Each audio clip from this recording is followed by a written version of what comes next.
Hi there, I'm Brooke Lynn Hytes, the Queen of the North and the newly announced judge on Canada's Drag Race.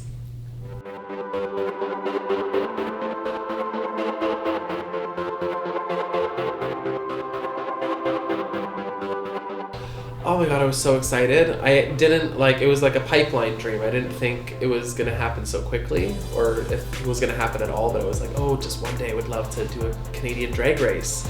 And then I think it was in probably April or May. I was after we had finished the season, so I think in like May, they were like, oh, would you like to be a judge on Canada's Drag Race? I'm like, what? It's happening?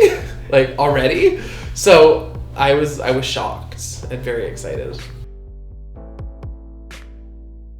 Well, I think it's important to make a Drag Race Canada, first of all, because drag queens up here, we don't have anything to kind of do. There's nowhere to go. There's nowhere for them to aspire. There's nowhere to aspire to be.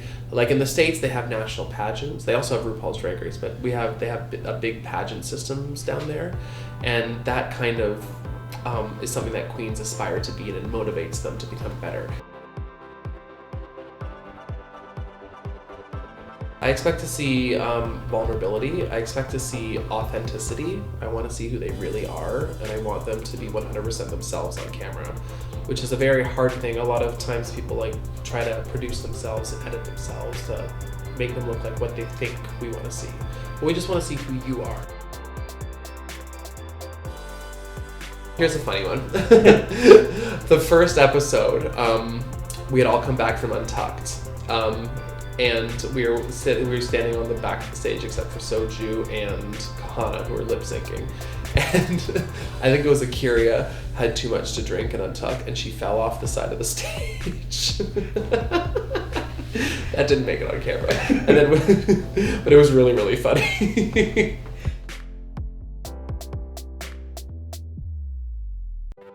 Indifferent. I just don't pay attention to bullies and nasty people. I mean, the more power you give them, the more they live.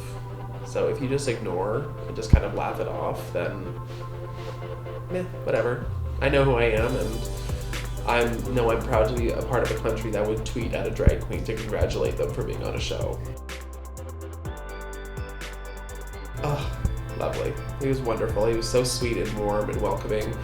And I just think it's just so amazing. It's just looking around the world and looking at the political climate we're in right now, and then having the leader of such a huge nation like Canada want to meet a drag queen and take time to take pictures with them and talk with them about their life and about their experiences.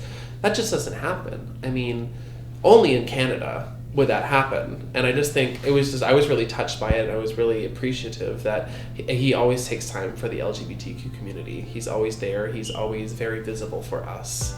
And it's just such an important thing, especially for a community that usually feels so forgotten and so marginalized, to have the leader of the country be there and make them feel seen is so amazing.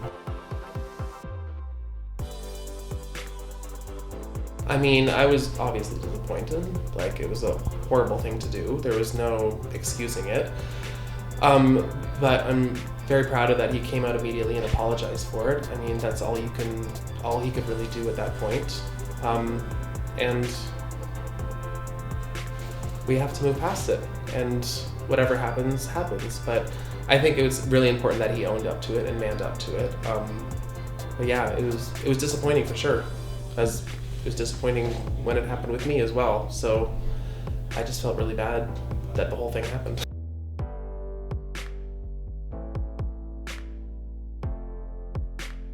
I think so, yeah. I mean, I kind of have a whole country on my shoulders. I feel definitely a pressure to deliver a certain level. But that kind of drives me to be better and pushes me to be the best I can be. Like, I kind of thrive off of pressure, I guess you could say.